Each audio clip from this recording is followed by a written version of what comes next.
Este tema é um tema que nos consome, em particular ao professor Eduardo Paz Ferreira, desde que, quando eu digo nos consome, no sentido é que nos interroga, desde que nos questiona em termos de que ordem internacional estamos nós mergulhados, sobretudo, ou em vias de, sobretudo desde que Donald Trump foi eleito em novembro de 2016, portanto há 2 anos e pico, que ele tomou posse. Eu recomendava que, antes de mais, que há aqui um livro, vou fazer um bocadinho de propaganda, mas este livro do professor é bom para... Não tenha vergonha. E este também. E este também. Para sabermos para sabermos mais ou menos aquilo com que podemos contar a nível internacional. São pontos de vista diferentes, muito diferentes, mas ambos interessantíssimos sobre o que é hoje a administração da Casa Branca, dirigida por Donald Trump, que por vezes é acusado de não saber nada e por outros de saber muito, pelo menos de algumas coisas, um ator consumado no palco e um político a portas fechadas, como se vê, pelo que tem desencadeado. É verdade que eu não vou ser muito... deixo as considerações para o painel, que é muito mais qualificado do que eu, mas eu só lembraria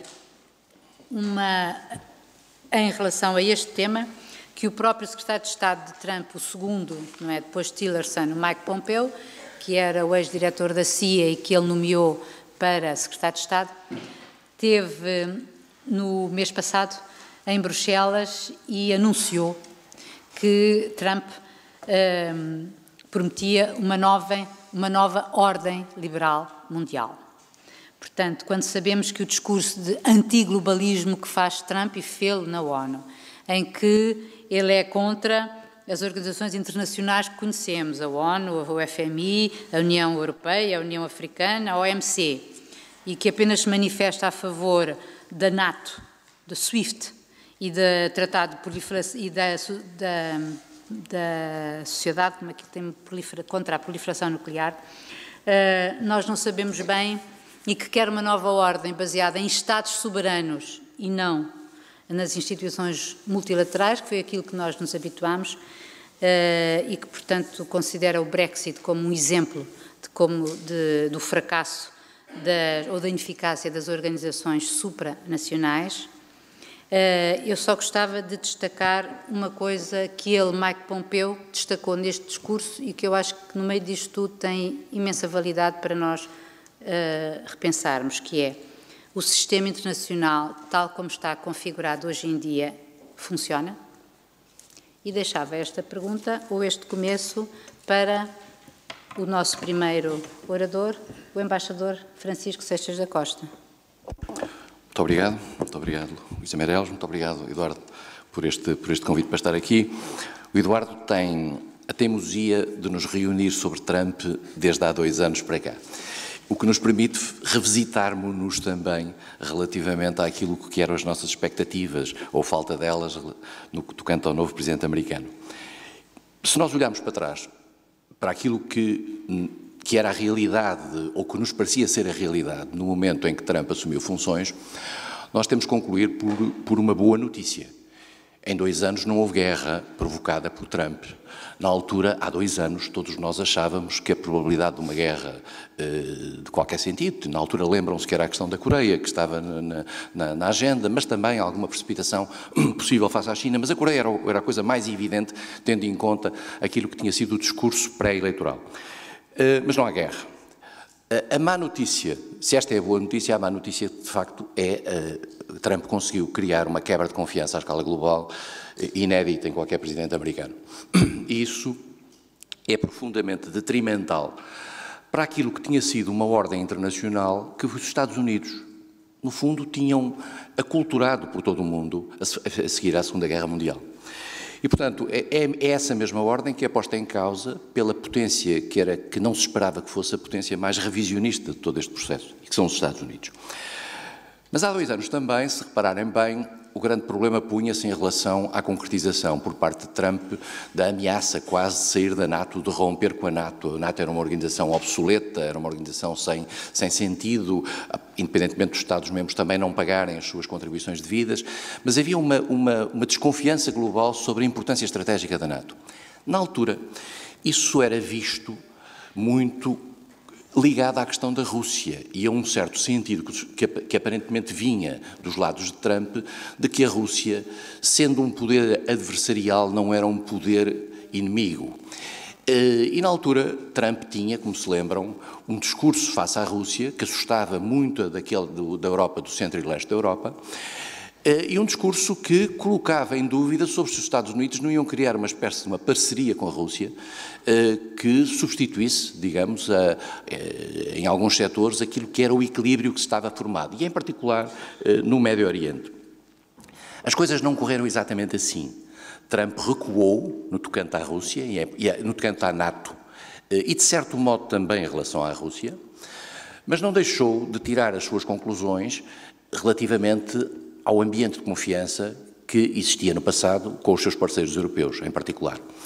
E nós verificámos, ao longo deste tempo, uma agressividade profunda dos Estados Unidos face à União Europeia, um desprezo completo pelo aliado preferencial, o Reino Unido, essa tal special relationship a que Trump não deu a menor importância, um desprezo e atitudes, eu diria, profundamente desagradáveis face à Alemanha, vista quase como um parceiro da Rússia num determinado momento, acusada também de fazer com o Nord Stream 2 uma espécie de aliança tática com a Rússia, e a tentativa que depois acabou frustrada, depois de tirar um pelo ou uma coisa qualquer ao Sr. Macron, de criar uma relação preferencial com a França. Trump sentiu-se seduzido por ir ao 14G, Macron sentiu-se seduzido por ser bem tratado de uma certa coreografia na Casa Branca. Verificou-se que isso não passava de um engano e de uma mera ilusão. De facto, não há hoje nenhuma relação específica entre Trump e qualquer líder europeu. A Foreign Affairs, aqui há tempos, levantava uma questão interessante, que era saber, tentava dividir o tempo de Trump em matéria de política externa em dois momentos.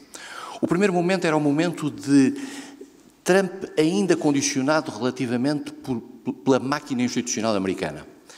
Então dizia-se o seguinte: Trump num primeiro momento ainda é condicionado pela CIA, pelo FBI foi muito rapidamente posto fora de caminho, tendo em atenção precisamente as preocupações do FBI relativamente às relações de Trump com a Rússia. O State Department, durante algum tempo, durante alguns meses, ainda conseguiu resistir. A circunstância de ter Rex Tillerson, que é um homem que vem do mundo empresarial e que, aliás, foi cooptado, se bem se lembram, porque tinha uma relação privilegiada ou dita privilegiada com a Rússia. Tillerson consegue resistir até um determinado momento, até o momento que é apiado e substituído pelo diretor da CIA, Mike Pompeo. No comércio, este também é um aspecto menos olhado pela comunidade internacional. O mundo empresarial tinha conseguido colocar na Casa Branca o Gary Cohn, que era uma figura que, aliás, vem aqui tratado também no livro de Bob Woodward, que eu recomendo vivamente que se leia. Recomendo também o do Eduardo, naturalmente, mas vem mais a propósito agora, que por Larry Kudlow, que é, no fundo, quem assume aquilo que é a nova atitude de Trump perante o comércio internacional. No Pentágono, nós verificámos que durante muito tempo no Pentágono foi um foco de resistência, eu diria mesmo, era talvez a primeira vez que o mundo ocidental estava contente e satisfeito com o poder dos generais americanos, porque pensou que pelo menos ali são chamados adultos na sala. A saída de Mattis não prefigura nada de bom. Mas também na própria Casa Branca, depois do fenómeno estranho e ainda não completamente desmantelado de Larry Flynn, nós tivemos como National Security Advisor um homem que também dava confiança, que era McMaster, e que agora foi substituído por um homem a quem nós já hoje atribuímos algumas virtudes em matéria de sabedoria, que é um louco chamado John Bolton. E, portanto, nós vamos a recuar, temos vindo a recuar no sentido de tentar encontrar alguma coisa a que nos agarrarmos. Mas Mas, como dizia a Foreign Affairs, e com razão, há dois tempos. É este primeiro tempo em que Trump ainda tem que aturar algumas pessoas e o segundo tempo em que as pessoas que vão para lá têm que o aturar a ele. E em que ele tem que ficar e tem que ser porta-vozes da sua própria vontade. Este livro, Bob Woodward, é um bom exemplo de tudo isso e nota-se os vários tempos, e há uma outra questão que é a meia parte da justiça, que também está aqui bem trabalhada. Portanto, o que temos que concluir é que Trump levou a água ao seu moinho. Trump hoje tem as mãos livres a nível daquilo que é a administração americana.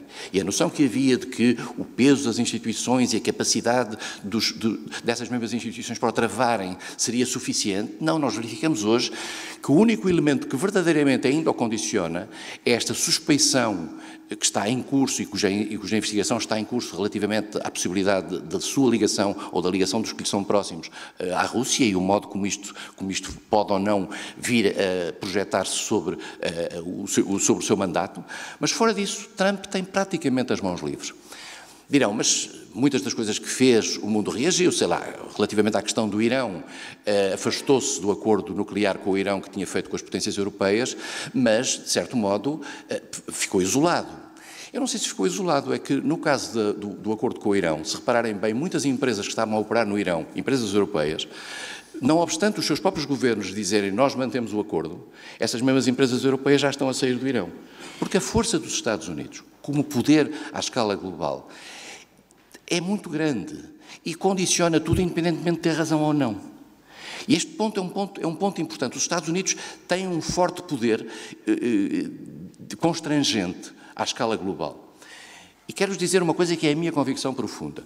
Se os Estados Unidos um dia conseguirem ou tentarem dar um passo em frente em matéria da sua confrontação com a China, em termos comerciais, mas também em termos, eventualmente, de imposição de algum tipo de sanções ou de algum tipo de divisão à escala global, muitos dos poderes europeus acabarão por se subordinar àquilo que seja a atitude americana face à China. Não vale a pena termos ilusões, independentemente da atitude que os europeus venham a tomar individualmente e politicamente. O mundo funciona de acordo com regras que têm a ver com o poder. E o poder dos Estados Unidos é muito grande. Resta saber até que ponto é suficientemente grande para, num quadro que a Luísa há bocadinho referiu, que é o quadro multilateral, conseguir destruir a ordem multilateral. Até agora, independentemente daquilo que têm sido as reticências colocadas por Trump face aos acordos de natureza birregional, como foi o caso do TTIP, como foi o caso do Acordo Transpacífico, como foi também o caso da NAFTA, que foi posta em causa e reconvertida numa outra NAFTA 2, no fundo, precisamente pela força que os americanos têm na economia dos três países, México, Estados Unidos e Canadá. Os Estados Unidos, apesar de tudo, ainda não conseguiram pôr em causa o Acordo do Clima. E essa questão é, de facto, muito importante para a generalidade da comunidade internacional. No entanto, não deixarão de manter esta atitude ao longo dos tempos e ao longo da pressão que puderem fazer. E, portanto, a sensação que eu tenho é que a ordem internacional pós-Segunda Guerra Mundial que Trump pôs em causa não está ainda definitivamente em causa sob o ponto de vista institucional, não está substituída porque não há, sejamos claros, não há neste imediatismo e nesta impulsividade do Presidente americano nenhuma doutrina alternativa, porque a doutrina alternativa que existe é dar poder aos grandes poderes, favorecer o diálogo bilateral, particularmente com poderes fortes, e em particular com estruturas iliberais, mas não há nenhuma ordem alternativa no quadro global. Os Estados Unidos pretendem manter o discurso, há um discurso que vale a pena ler, que é o discurso de Trump nas Nações Unidas, em que Trump faz prevalecer a ordem nacional sobre a ordem multilateral e considera que a ordem multilateral não tem força ou apenas o tem naquilo que seja a conjugação possível dos interesses nacionais mais relevantes, mas estamos aqui perante um Estado que, por um lado, está a tentar, eu diria, regressar aos interesses nacionais, sublinhar esses interesses nacionais como elemento central da sua política, mesmo externa, e que, ao mesmo tempo, procura dar sinais de estar a desengajar, para utilizar uma expressão militar, para desengajar de determinados cenários onde, no passado, teria ido longe demais, e esta leitura de Trump não é só de Trump, era também de Obama. O recuo relativamente à presença internacional dos Estados Unidos era já uma doutrina que vinha de Obama, e que Trump segue com um outro discurso e com uma outra narrativa. E, por outro lado, há assim uma espécie de subsidiariedade em matéria de alguns interesses, nomeadamente no Médio Oriente. O caso do Médio Oriente é claro, se repararmos bem, com Obama e com Trump, que neste caso foram aliados, a Rússia tem pela primeira vez um papel on the ground naquela zona e um papel de uma relevância que nunca teve no passado. A Rússia nunca esteve no Médio Oriente com tanta força como tem no passado. E isto é devido, de facto, à ideia do recuo e, mais do que isso, à ideia de que a Rússia, numa certa maneira, e esta ideia existe nos Estados Unidos, democrática e republicana, embora não seja assumida, a Rússia, de certa maneira, tem um interesse comum com os Estados Unidos, que é a luta contra o islamismo radical, que pode afetar o sul da antiga União Soviética e da atual Rússia. E, portanto, há no Médio Oriente o interesse de passar a guerra para os locais, isto é claro naquilo que foram os gestos americanos face à Arábia Saudita, e em particular à complacência total que os Estados Unidos têm hoje relativamente à Arábia Saudita depois da morte do jornalista. Há uma ideia de que a guerra, digamos, ou a gestão da tensão com guerra ou sem ela, entre a Arábia Saudita e o Irão, pode, no fundo, contribuir para travar o Irão, numa aliança em que há um parceiro escondido que se chama Israel e que, naturalmente, faz parte desta equação de uma forma não totalmente explícita, e em que a Rússia mantém também um papel muito interessante nesta matéria. Se repararem bem nas notícias das últimas 48 horas, há ataques israelitas a posições sírias. Não há nenhuma reação por parte de Moscou relativamente a isso. Nenhuma, porque há um entendimento tácito na relação entre Moscovo e os Estados Unidos nesta matéria, e em que Moscovo e Israel têm eles próprios um diálogo escondido, muito claro. Depois há aqui um fator que nos baralha a todos, que é a Turquia, neste contexto, porque a Turquia também não é totalmente controlável, é uma espécie de um poder adolescente que tem altos e baixos na sua relação, mas que também ela própria tem uma relação com Israel muito interessante, uma relação de proximidade, depois afastamento e de novo proximidade, e isto não é irrelevante para aquela equação. E, portanto, no fundo, nós estamos hoje dependentes muito daquilo que é o destino do Sr. Trump no plano interno. Se a situação interna do Sr. Trump se vier a agravar, nós até podemos ter aquilo que é tradicional da parte de alguns líderes, que é a tentativa de encontrar fora um motivo para distrair as atenções com algum cenário de natureza internacional mais conflitual. Volto a dizer, não estamos ainda com a ordem internacional completamente destruída pelo Sr. Trump, mas estamos com ela seriamente ameaçada. Temos algumas ameaças relativamente, por exemplo, à relação com a América do Sul e Latina em geral. Na questão de Cuba houve um claro recuo, na questão da Venezuela há uma ameaça completa e vamos ver em que medida esta aliança com o Brasil, ou a possível aliança com o Brasil, pode significar alguma passagem de testemunho em termos de subsidiariedade local. Portanto, é isto o que eu penso, 2 anos depois de termos estado aqui também a discutir esta questão.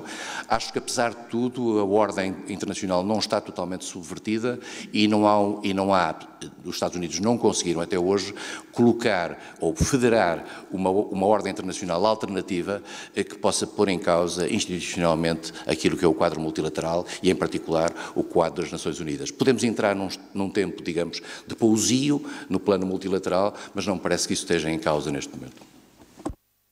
Obrigada. Sr. Embaixador, depois desta exposição de um ponto de vista diplomático e político, eu daria a palavra à historiadora Irene Pimentel para nos dizer alguma coisa sobre o que pensa sobre este assunto. Eu, enquanto historiadora, para já não vou falar de profecias, portanto não faço a mínima ideia do que é que vai acontecer. Posso, quanto muito, falar sobre o que já aconteceu. E quando o professor Eduardo Paes Ferreira me convidou, eu disse logo, pois, é uma nova ordem internacional à maneira de Hitler. E lembro-me que nós rimos-nos. Evidentemente, a história não se repete, portanto, eu não estou aqui a comparar...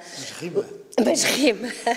Não estou aqui a comparar o que se passa atualmente, é um contexto completamente diferente com o que se passou no período hitleriano. Agora, não há dúvida nenhuma que talvez nos sirva analisarmos o que é que foi a nova ordem hitleriana, que era sobretudo uma ordem europeia, não é? E que foi muito longe e que era esperado da parte da Alemanha nazi, se ganhasse a guerra, que fosse uma nova ordem mundial. Felizmente não aconteceu nada disso. Aliás, é muito curioso porque eu estive a reler isso e estive a reler o que pensavam para Portugal. O que era essa nova ordem mundial? Pensava para Portugal. Porque, evidentemente, que os países neutros, depois da Segunda Guerra Mundial, também seriam atingidos. E havia uma espécie de uma noção do que é que ia ser a Península Ibérica, que ia ser uma nova Península Ibérica dominada pela Espanha. Mas isso é completamente outra questão. Também me lembrei do fim da história, daquela polémica e, sobretudo, daquela utopia a seguir à queda do muro e a seguir ao fim da Guerra Fria e do mundo bipolar, do Fukuyama, e eu, se calhar, teria mais medo do que o embaixador, do que é que poderá acontecer, porque nós nunca saberemos se Trump é um idiota, um estúpido, ou se sabe toda e, sobretudo, o que é que está por trás dele e quem estará à sua volta. Agora, o que eu não tenho dúvida é que Trump e essa gente toda também vai ler história. Também deve ler história e também deve saber o que é que aconteceu. E, portanto, eu não sei se esta frase do Pompeu é assim tão, digamos, tão inocente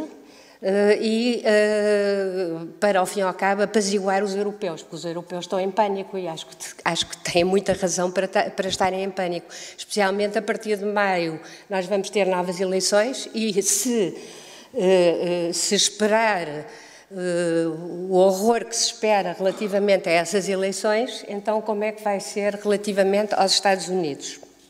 Por outro lado, o mundo ainda não está em guerra. Quer dizer, o mundo está em guerra. Mas como o próprio embaixador diz, as guerras são localizadas. Estão na Síria. Eu, por exemplo, acho inenarrável o que se está a passar com os curdos. Os curdos que nos defenderam, a todos nós, relativamente ao Estado Islâmico, acho eu. Eram aliados dos Estados Unidos, ou então os Estados Unidos aliados por razões utilitárias dos curdos para acabar com o Estado Islâmico. E neste momento estão completamente abandonados à sua sorte e a Turquia e a Síria vão dar cabo da utopia, que eu acho fundamental, do Kurdistão, acho eu. Portanto, eu acho que também esses aspectos todos e a saída de todas as organizações internacionais, eu diria que estaria mais pessimista do que tudo o resto. E a contar muito, porque acho que só podemos contar com isso, com a opinião pública interna norte-americana, e ela é que nos vai salvar. Por outro lado, acho que há aqui uma ironia bastante grande. Durante muito tempo, a esquerda, digamos, uma certa esquerda, foi anti-imperialista, sobretudo relativamente aos Estados Unidos. E agora quase que estamos a apoiar, e é verdade, que a nova ordem, na altura do pós-guerra, Segunda Guerra Mundial e também pós-Guerra Fria, estamos a ficar em pânico porque se calhar ela vai terminar com esta coisa terrível que nos aconteceu e que ainda nos vai acontecer mais 2 anos. Portanto, eu gostaria de deixar estas duas ideias. Portanto, a abordagem relativamente à história e o que é que a história nos pode ensinar relativamente a estas questões todas. Eu acho que também a opinião pública europeia, sobretudo a europeia, mas a mundial, interna, de vários países, devia estar muito atento aos aspectos internacionais. Mas normalmente nós não estamos muito, não é? E achamos sempre que aquilo, e então cá em Portugal, que aquilo não nos vai atingir. Claro que vai atingir. E acho que é terrível o que se está a passar. Muito obrigada, Dr. Irene Pimentel. Eu então passaria agora a palavra ao nosso general, Carlos Branco, e investigador, e o seu ponto de vista, com certeza que será mais um contributo para esta tentativa de perceber o que é a nova ordem de Trump. Muito boa tarde a todos. Muito obrigado pelo convite, caro amigo, professor Eduardo Paz Ferreira. Uma cordial saudação aos restantes membros da mesa. Bem, eu não tenho, de modo nenhum, uma perspectiva tão pessimista sobre o reinado de Trump, aquilo que nos vai aparecer pela frente. Aliás, já há 2 anos, quando o professor teve a gentileza de me convidar, eu fiz um retrato que, de certa forma, se confirmou nos seus aspectos mais importantes. O que nós verificamos é, fundamentalmente, continuidade. Curiosamente, este título é um título interessante, a nova ordem liberal. A nova ordem liberal de Trump e Pompeu. Bem, teríamos que perceber se de facto existiu ou existe uma ordem liberal internacional. E esta questão à volta da ordem liberal faz-me lembrar o que Voltaire uma vez disse do Império Sacro-Romano. Quer dizer, não era império, nem era sacro, nem era romano. E provavelmente estamos numa situação semelhante quando falamos de nova ordem internacional. Seria também um tema para debate aqui, mas eu vou tentar circunscrever-me à questão que foi colocada pela Luísa no início. E quando eu digo de continuidade, Trump é acusado sistematicamente de falar com líderes autocráticos, ditadores. Mas a minha pergunta é esta: o que é que tem sido a história dos Estados Unidos nas últimas décadas? Quer dizer, com a Arábia Saudita, com os monarcas cleptocratas do Médio Oriente, o que aconteceu na América do Sul, na sua doutrina Monroe, no Chile e nas democracias eleitas da América Central, para não falar inclusivamente o que nos está a acontecer agora, nomeadamente na Ucrânia, em que um presidente democraticamente eleito foi derrotado e com o apoio de grupos neonazis que hoje têm representação parlamentar e no governo. Portanto, isto reflete alguns traços de continuidade. Relativamente à questão, por exemplo, do multilateralismo. Bem, mas o que é que fez o presidente Richard Nixon relativamente a Bretton Woods? O que foi o reinado de Bush Filho relativamente às coligações de vontade? Não era uma partida para além do multilateralismo e a opções absolutamente unilaterais? O que foi a ida para o Iraque e o bombardeamento da Sérvia sem a autorização, sem o acordo do Conselho de Segurança? Bom, quer dizer, temos que introduzir todos estes elementos na equação para podermos fazer uma leitura mais alargada do que é o Trump hoje e daquilo que são estas realidades. Na realidade, houve continuidade. Por exemplo, relativamente à questão da NATO. A questão da NATO é um dos aspectos interessantes que reflete a luta entre os diferentes grupos que existem nas elites americanas. O embaixador Seja da Costa referiu aqui uma questão que eu concordo, embora tenham alguma discordância relativamente a estas lutas intestinas que estariam resolvidas de uma vez por todas. Por exemplo, eu recordo-me, na última cimeira da NATO, que foi em julho, salvo erro, de 2018, em que o presidente Trump fez aquele escândalo de querer discutir os 4% numa reunião à frente do presidente da Ucrânia e da Geórgia, e que o secretário-geral teve que suspender a reunião, porque isto era um assunto da própria NATO, não era um assunto que dissesse respeito aos aliados, mas simultaneamente o Congresso enviou os co-chairs do grupo de observação da NATO, que vieram de propósito a Bruxelas, e ao mesmo tempo que o Presidente Trump estava a ter estas acrimónias, estes aguizados, vieram assegurar aos europeus que os Estados Unidos nunca iriam afastar-se dos seus compromissos com o artigo 5º e da sua aliança com os parceiros europeus. Portanto, isto é uma coisa interessante, não é? Em que o próprio sistema vem garantir, vem dar justificações e dizer: não se alarmem, a NATO não vai acabar, nós não vamos abdicar dos nossos compromissos. O que reflete que esta acrimónia e estas lutas de poder entre os diferentes elementos da administração, ou da administração não, das elites políticas americanas, melhor falando, não está completamente solucionado. Agora, há aqui coisas importantes. Trump percebeu que o poder americano, embora seja muito grande ainda, não é o mesmo que era há umas décadas atrás. Portanto, mas esta questão do retraimento ou da retração não é de agora. Já tinha começado com o Presidente Obama. Não é? O que é a retirada do Iraque? O que é a retirada significativa, a redução significativa de militares do Afeganistão? Quem é que foi para a Síria?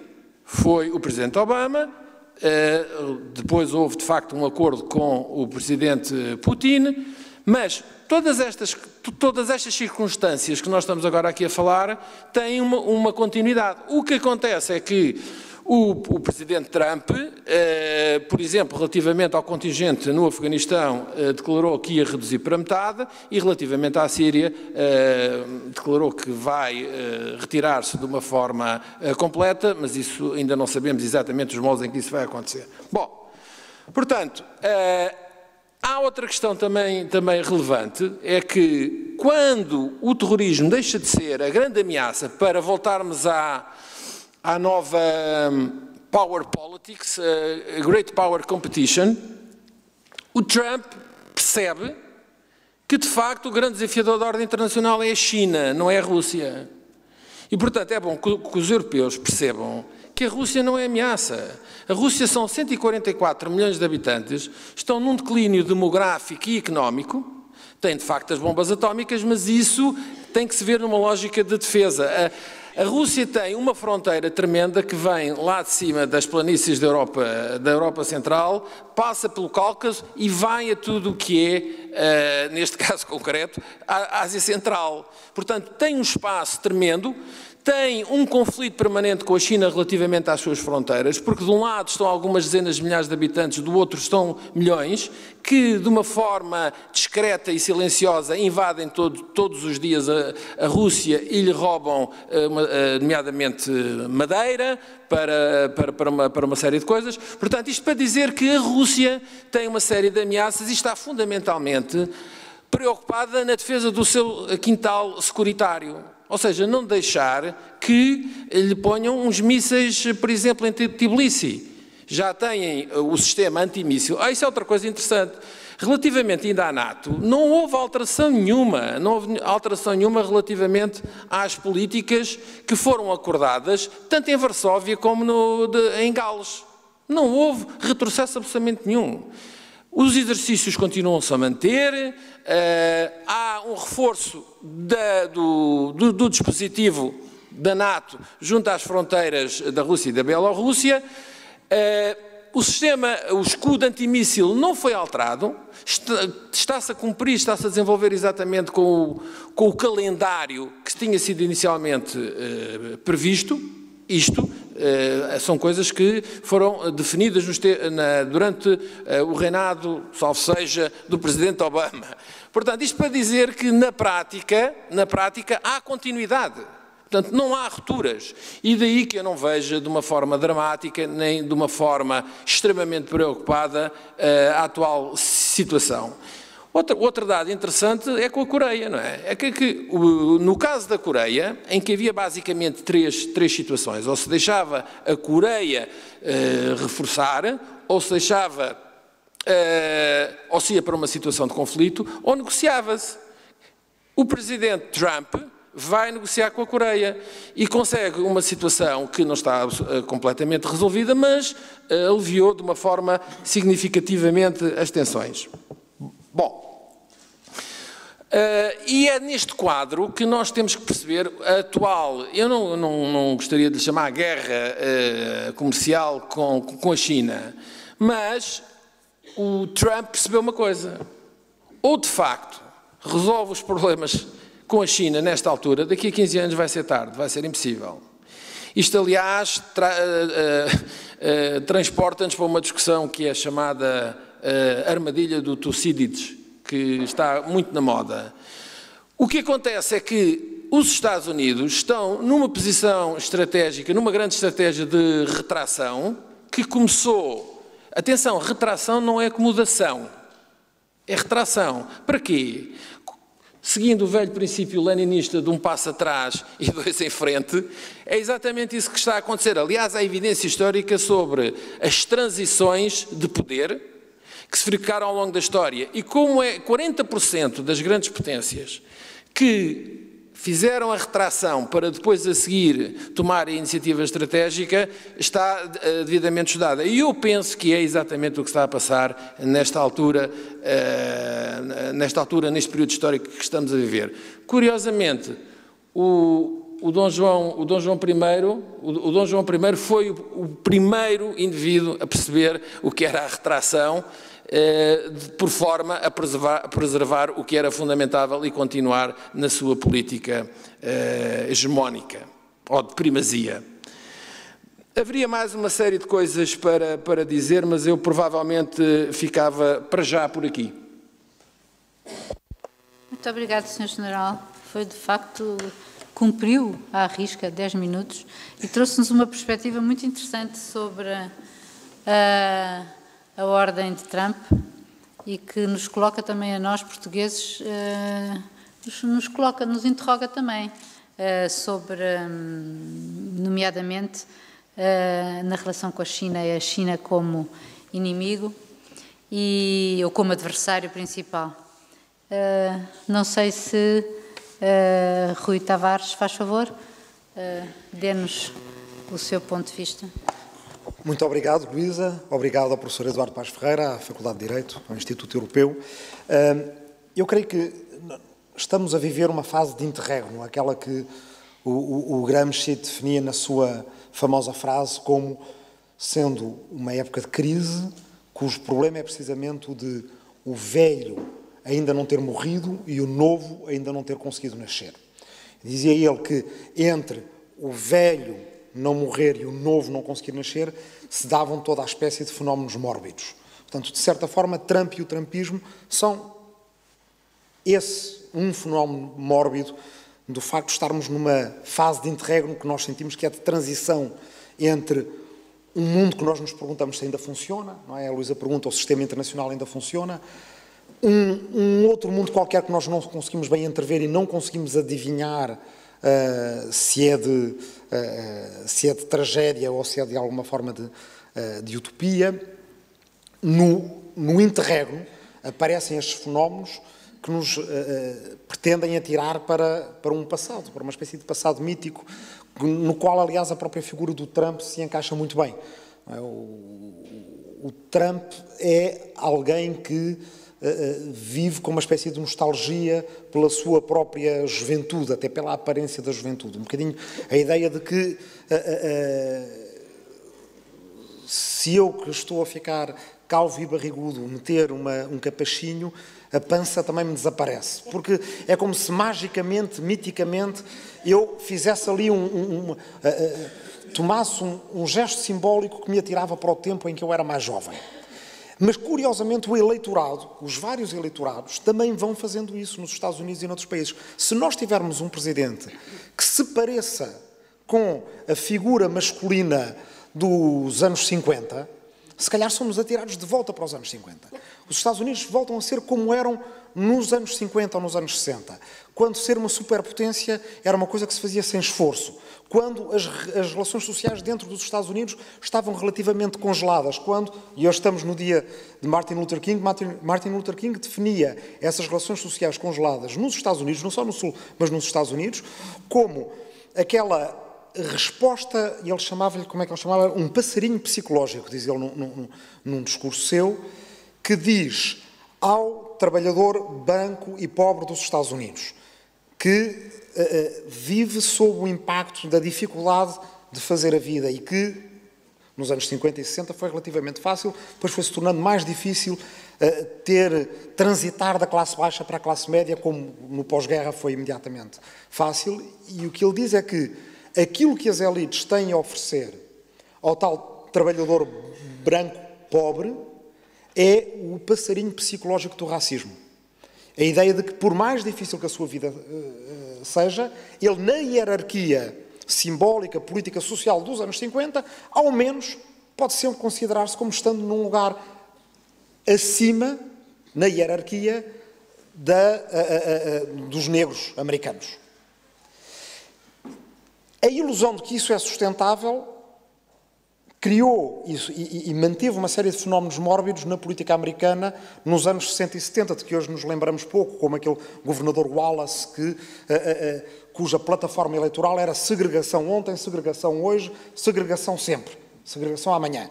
E foi, a certa altura, um candidato importante na política americana, de terceiro partido. O que aconteceu, e era raro, é que um desses candidatos coopta um dos dois maiores partidos e chega à presidência. E, portanto, o fenómeno mórbido, por assim dizer, aparece num lugar simbolicamente central e obriga-nos a encarar a época de crise. E ao encararmos essa época de crise, temos que nos perguntar, afinal, não tanto acerca do Trump, mais tarde nós olharemos para isso tudo e, mais uma vez, veremos sinais de ruptura e de continuidade, veremos sinais de que ele era perigoso ou de que era só um bufão. Ele não precisa de ser um Hitler, basta ser um Kaiser Guilherme para ser bastante perigoso. Hoje em dia ninguém olha para o Kaiser Guilherme como nenhuma outra figura, senão uma figura levemente ridícula, agarrada a um princípio dinástico que no início do século XX já não era para valer e que ele achava que tinha que valer na Europa toda e que era preciso levar a Europa para a guerra para lutar por ele. Portanto, não é preciso chegar a ser um Hitler, basta um Kaiser Guilherme no lugar de topo num país com um pentágono ao lado para ser perigoso, ou não. Pode ser que nos safemos. De facto, eu concordo com as intervenções anteriores, no sentido em que, do ponto de vista da política internacional, Trump ainda não conseguiu ser pior do que Bush. Quer dizer, ainda não houve uma guerra tão insensata, tão desnecessária e tão cruel como a do Iraque. Pode ser que venha nos próximos 2 anos de mandato ou não, mas isso nós saberemos depois. Acho que é mais importante, em vez de olharmos para o fenómeno mórbido, olharmos para o ciclo e tentarmos perceber que tipo de ciclo estamos a viver, que tipo de ciclo eventualmente se está a encerrar.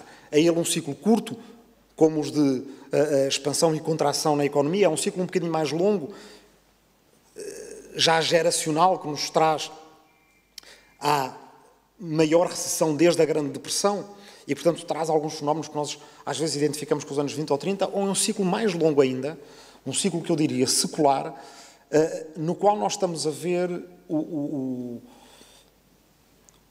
esgotamento daquilo que eu costumo chamar um dos 3 contratos da modernidade. Quais são esses 3 contratos da modernidade? Nós entramos na modernidade com o contrato que vinha do absolutismo. Era um contrato entre súbditos, rei e Deus.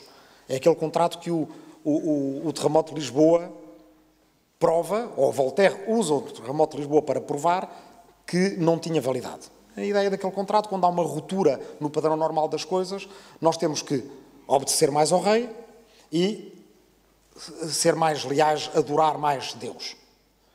Mas Voltaire diz, em Lisboa, eles são tão católicos, obedecem tanto ao rei e veneram, adoram tanto Deus, e, no entanto, foi ali que houve um terremoto, e em Paris e em Londres canta-se e dança-se. Portanto, este contrato em que todos acreditamos, de que há um plano divino para a humanidade, que o Leibniz tinha definido como uma espécie de teodiceia, vivíamos no melhor de todos os mundos possíveis, é um contrato que não vale. Deus não tem um plano para nós, não tem um plano para vocês, Deus não quer saber de vocês. Portanto, temos que nós, ele faz, digamos, a análise crítica desse momento e depois, mais à frente, outros filósofos e pensadores vão fazer a análise positiva, construtiva desse momento. Então, se aquele contrato não vale, que contrato vai valer? E o contrato do século XIX e de grande parte do século XX, até aos dias de hoje, é o contrato entre Estado, povo e nação. Para o bem e para o mal. Para o mal nós podemos dizer o apogeu desse contrato e da primeira ordem liberal, que é a ordem do final do século XIX e do início do século XX, é a Primeira Guerra Mundial. Nós, de certa forma, porque esse liberalismo, que era um liberalismo nacionalista, não o esqueçamos, contra o conservadorismo imperialista de um lado e contra o cosmopolitismo socialista do final do século XIX, esse nacionalismo liberal leva, por um lado, à Primeira Guerra Mundial.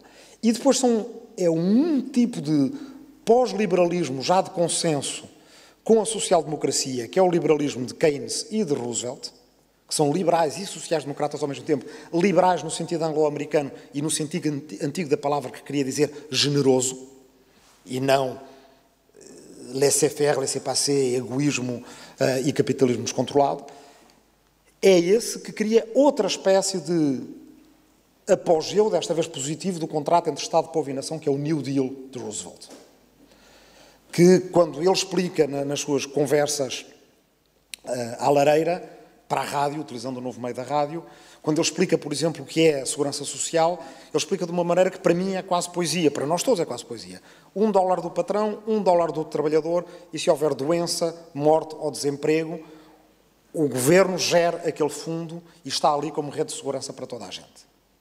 Ou seja, o que o Roosevelt consegue é, noutro momento de interregno, é o momento em que o Gramsci, aliás, escreve a frase, ele escreve essa frase, acho que ele morre em 37, portanto escreve-a nos anos 30, já preso, o velho estava a morrer, tinha morrido, aliás, com a Primeira Guerra Mundial e não tinha sido ressuscitado com a Ordem da Sociedade das Nações, o novo que era preciso criar, primeiro tinha que ser imaginado, tinha que ser visualizado. E o que o Roosevelt consegue, em vários discursos fundamentais nos anos 30 e já nos anos 40, é ajudar o público americano e o público internacional a visualizar que outro futuro podia ser esse. É um futuro de Estado social, ao nível nacional, e é depois, a partir de 42, no discurso das 4 liberdades, um futuro de sistema internacional diferente do da Sociedade das Nações, que lutasse pelo fim, pelas 4 liberdades, liberdade de expressão e de consciência, e libertação do medo e libertação da miséria em todo o mundo. Ou seja, com uma lógica que tinha que ser uma lógica transnacional. O terceiro contrato tem a ver precisamente com isto. Nós vivemos agora num momento em que uma série de fenómenos, que são provavelmente os grandes vetores que nos empurram para a frente, e a linha do tempo só anda num sentido, ela não anda em marcha atrás, escapam ao controle do Estado-nação. Uns por desígnio, porque foram desenhados assim, os outros por natureza. As alterações climáticas não podem ser resolvidas ao nível do Estado-nação. Podem, no máximo dos máximos, ser resolvidas ao nível da coordenação entre Estados-nação. Mas para isso são precisas, de qualquer forma, instituições, no mínimo, multilaterais ou supranacionais. A fuga de impostos à escala global, através de evasão fiscal, planeamento fiscal agressivo, jurisdições ocultas, paraísos fiscais. Como é que isso se consegue organizar, tendo por base um princípio que é precisamente aquele que dá guarida a estas jurisdições ocultas, que é o princípio da soberania nacional indivisa num Panamá ou num país qualquer que serve de jurisdição oculta. Como é que podemos resolver isso sem pensar em algum tipo de redistribuição à escala, no mínimo, regional, mas se calhar global, como defende o Thomas Piketty? Aquela crise que nós chamamos dos refugiados, mas que é, no fundo, uma crise de direitos humanos. Uma série de crises, tudo o que a automação vai provocar nos mercados de trabalho. Os impactos com a desterritorialização do emprego, que não precisam sequer de imigração ou de globalização como a conhecemos hoje, que vão precisar só de internet 3G, 5G, desculpem, reuniões em tempo real, mecanismos de software de tradução que vão aparecer daqui a pouco tempo e que vão colocar em competição já não os trabalhadores da indústria, mas também as classes médias, liberais, os advogados, os jornalistas, etc., etc., à escala global. Bem, tudo isso coloca sobre todos os tipos de eleitorados, de esquerda, de centro, de direita, mais politizados, menos politizados, uma enorme angústia, uma enorme ansiedade. Nós não conseguimos ver exatamente como é que vai ser o futuro e ainda não apareceu ninguém que tenha um talento de um Roosevelt para pegar em 2 ou 3 elementos do futuro e explicar-nos o que é que ele poderia ser. E, portanto, as pessoas socorrem-se destes fenómenos. Dizem, então, e se for possível voltar atrás? Esquecendo-se que há elementos da globalização que devem ser mitigados, outros que devem ser regulados, outros eventualmente que podem ser revertidos, mas que também há vetores da globalização os quais nós não controlamos completamente. Não controlamos como é que vai ser a tecnologia daqui a 10 ou 20 anos. Não controlamos tudo aquilo que já provocámos no planeta e que provavelmente é irreversível. E, portanto, o nosso papel é imaginar como é que pode ser esse contrato, esse futuro contrato, que tem que ter outros tomadores, que não substitui o anterior, mas que o complementa. Esse contrato deve ter como tomadores a humanidade, a tecnologia e a natureza. E deve ser pensado como aquilo a que muitos chamam um Green New Deal, um New Deal à maneira rooseveltiana, mas ecológico, que pode funcionar à escala, eu nem diria nacional, mesmo subnacional, regional e local, com planos de investimentos que têm a ver com coisas tão concretas como como isolar e aquecer eficientemente as casas em Portugal, onde se passa frio durante o inverno, onde a nossa população crescentemente envelhecida passa frio. Mas também, evidentemente, tem que ser pensado à escala global acerca de como é que nós podemos substituir a utilização intensiva de combustíveis fósseis. Para fazer isto, nós precisamos de responder àquela pergunta da Luísa Meireles, precisamos de responder ainda, de a complementar com uma outra. Não é só responder se o sistema internacional ainda funciona, mas é pensar pensar ao contrário, que tipos de instituições nós precisamos para resolver os problemas que nós temos. E aqui temos perante nós uma espécie de um jogo de micado complicadíssimo. Porque há coisas do passado que nós podemos aproveitar e que devemos preservar. Aliás, devemos ter muito cuidado em não as destruir, porque destruí-las significa colocar-nos sem rede de segurança. Eu às vezes ouço gente falar da União Europeia e dizer que não se deve chorar uma lágrima pelo fim da União Europeia. Eu gostaria de saber se, postas atrás nos anos 30, essas pessoas poderiam dizer que não se devia chorar uma lágrima pelo fim da Sociedade das Nações. A Sociedade das Nações, evidentemente, tinha imensas imperfeições, muito mais do que aquelas que tem a União Europeia e a ONU hoje em dia. No entanto, o facto de ela ter implodido levou-nos onde nos levou. Portanto, neste jogo de micado, há instituições que nós precisamos de preservar, há instituições que precisamos de reformar e há novas que precisamos de criar. Precisamos, se calhar, de um novo Bretton Woods. Deixo isso, creio que já foi discutido aqui, deixo isso para gente como o Ricardo Cabral e outras pessoas que sabem, têm propostas acerca disso. Precisamos de uma União Europeia que se refunde democraticamente, que entenda também a enorme oportunidade que ela tem, para acabar, com esta situação internacional. Grande parte das dependências em que a Europa se colocou em relação aos Estados Unidos são dependências do pós-guerra que eram para durar pouco. Primeiro, porque toda a gente, a seguir a 45, achava que ia haver uma guerra em pouco tempo, não estavam à espera de 70 ou 80 anos de paz. Em segundo lugar, porque foram remendos. Não se esqueçam que a NATO surge depois da Assembleia Nacional Francesa ter, bem, em simultâneo, mas surge como solução quando a Assembleia Nacional Francesa rejeita a Comunidade Europeia da Defesa porque não quer que o primeiro soldado alemão seja um soldado europeu.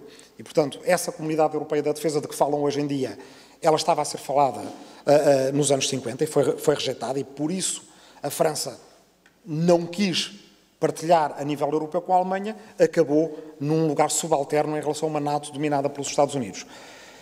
Agora temos um presidente dos Estados Unidos que questiona o laço euro-americano e questiona a NATO. Porquê é que devemos ver isso como uma situação de perigo, embora ela encerre perigos? Porquê é que a Europa não deve ver isso como uma situação de oportunidade para criar uma Europa que funcione pelo exemplo? Que já é, e nós devemos entendê-la já, como uma potência ao nível regulatório nos mercados globais. Só há 3, são os Estados Unidos, é a União Europeia e é a China. A Rússia, eu de facto concordo com o que foi dito antes pelo general Carlos Branco, mas discordo num elemento. Ela, de facto, ela dá sinais de fraqueza. E eu acho que ela é uma ameaça precisamente porque dá sinais preocupantes de fraqueza. É por isso, é ameaçadora porque é fraca, não porque é forte. Não tem o nível de autoconfiança que a China tem. A China, no plano global, é capaz de se virar para uma plateia como a nossa e dizer: nós vamos explicar-vos como é que vai ser a globalização. Nova rota da seda, etc, etc. A Rússia, porque não é capaz de fazer isso, só é capaz de ter uma ação disruptiva sobre aquilo que já existe.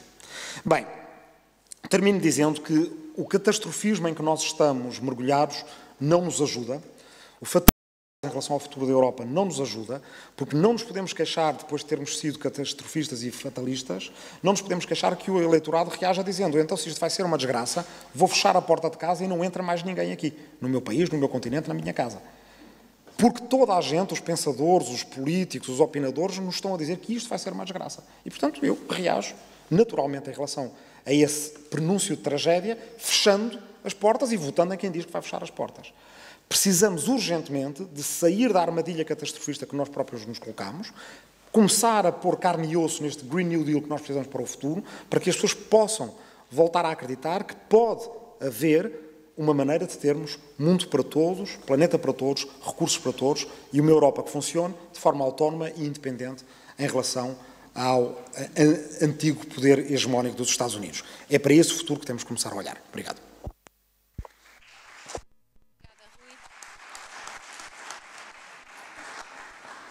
Sandra, nós já aqui ouvimos dizer que Trump foi um líder, eu diria, disruptivo, ou pelo menos assim depreendo, ou também, mas que foi também de continuidade.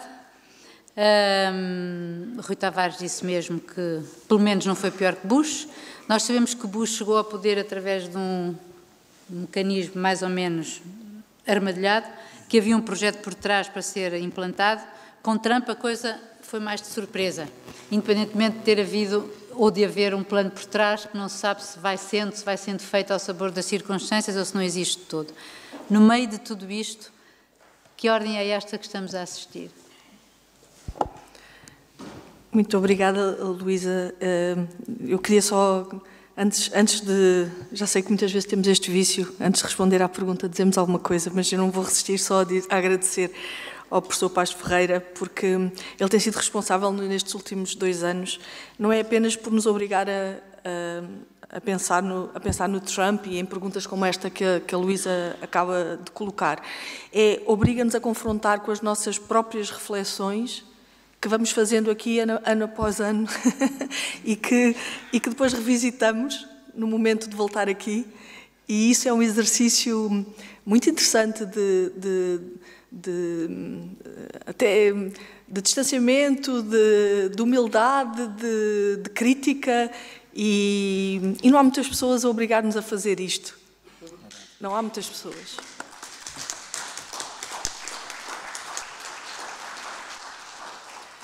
E, portanto, não era para fugir à pergunta, era mesmo só para dizer algo que tinha que ser dito.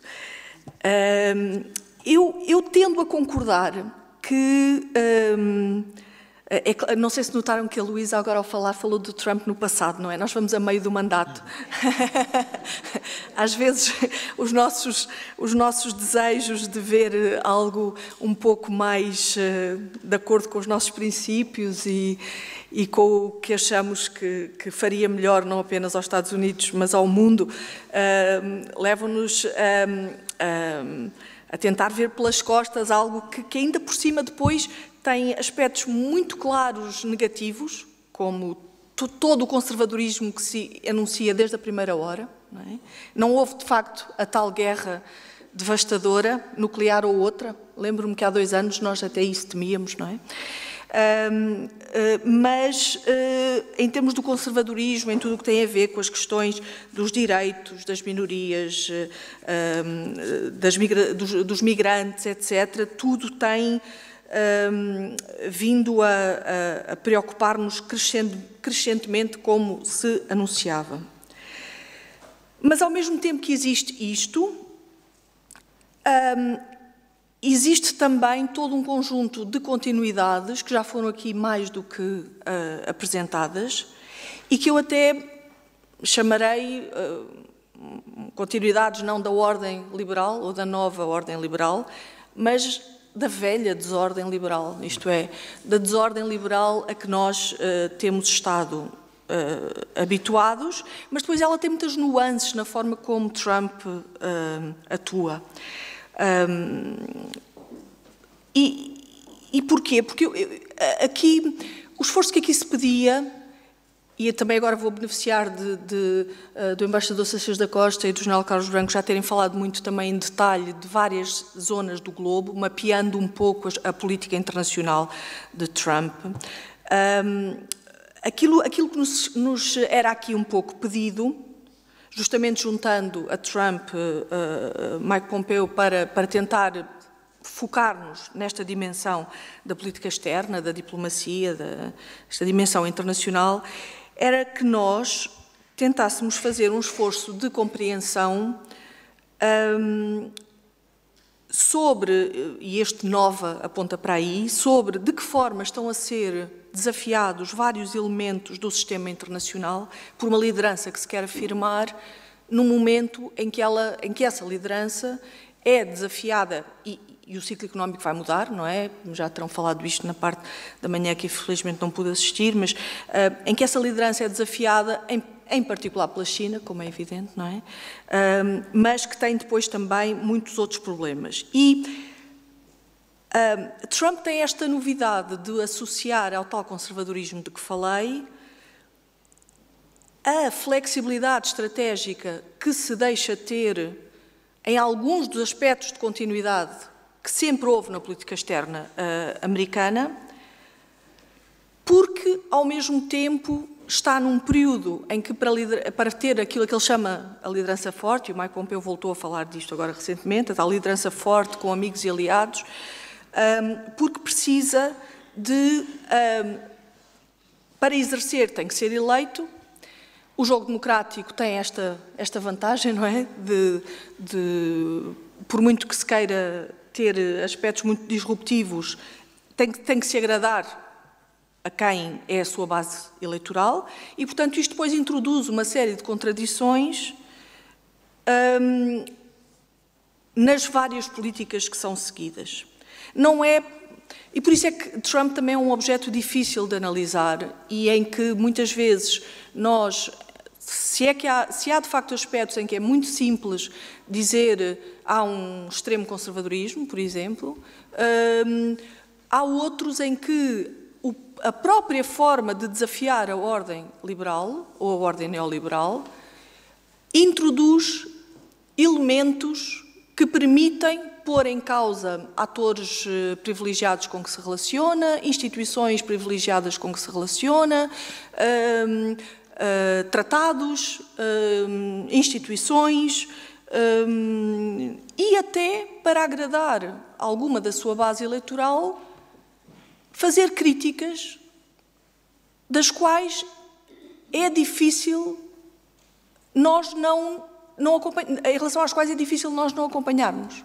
E este discurso que Mike Pompeo fez no início do mês passado em Bruxelas, acho que mostrou muito isso e já lá vou. Um discurso que, aliás, chamava, curiosamente, restabelecer o papel do Estado-nação na ordem liberal internacional. E, portanto, este é um aspecto que, para que chamo, em relação ao que vou dizer, também chamo desde já a vossa atenção, porque parte destas contradições também tem a ver com quais foram as falhas do sistema liberal internacional que Trump considera que pode aproveitar, que pode explorar, para desafiar o próprio sistema, não para acabar com ele, mas para desafiar o próprio sistema de forma a garantir melhores posições dos Estados Unidos no quadro desse mesmo sistema. Isto é, para comparar com aspectos que já foram ditos aqui, que elementos de continuidade e que elementos de ruptura são, então, introduzidos quando os alvos continuam a ser prioritariamente a China, a Rússia, o Irão, como sabemos, quando o objetivo de afirmar uma liderança forte dos Estados Unidos acaba por se aproveitar de algumas articulações, umas mais benéficas, outras mais nefastas, algumas articulações entre o popular e o nacional, ou entre o nacionalismo e o populismo, e eu acho que isto é algo, sempre dizendo que o objetivo é atingir a paz e a prosperidade, não é? Dizendo até que o sistema internacional não está a trabalhar o suficiente para atingir esses objetivos, mas Eu creio que é importante olhar por este ângulo, até porque isto, como já foi também muito dito aqui, não é de todo um fenómeno que vai ficar circunscrito aos Estados Unidos. Então, que aspectos é que eu acho que valia a pena salientar e nessa perspectiva vou recuperar uma grelha de análise para atestar, não é? Uma grelha de análise de que já tenho falado noutros anos, quando somos convocados para esta reflexão. Porque é evidente que há aqui elementos do momento em que nós estamos atualmente, não é? O momento em que nós estamos atualmente não é igual ao que existia há uns meses, por razões como, neste momento, os republicanos foram desafiados por uma maioria republicana, por uma maioria democrata na Câmara dos Representantes. Isto tem consequências, não é? Não é só a eleição longínqua, é também esta mudança que houve agora. Não sendo a Rússia a principal preocupação, a forma como a Rússia é também tratada até pelos democratas, a forma como a Rússia está ligada a esta investigação Mueller também ajuda a perceber algumas das alterações que estão a ser feitas em relação à Rússia, nomeadamente no que tem a ver com o acordo sobre os mísseis de médio alcance, que por sua vez depois também tem implicações sobre como é que se olha para a União Europeia, onde se calhar também se quer introduzir alguns desses mísseis.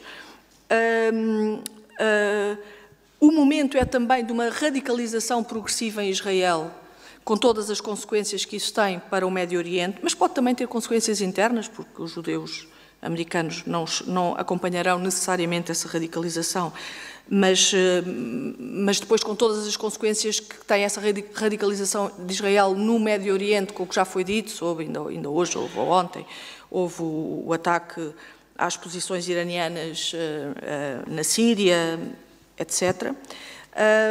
E, portanto, este é um momento que traz, por causa destas características, alguns elementos específicos deste momento. E é o momento, por exemplo, em que é o momento do Brexit também, acho que isso também acaba por influenciar o quadro de não dar grande importância à União Europeia quando o Reino Unido está lá dentro.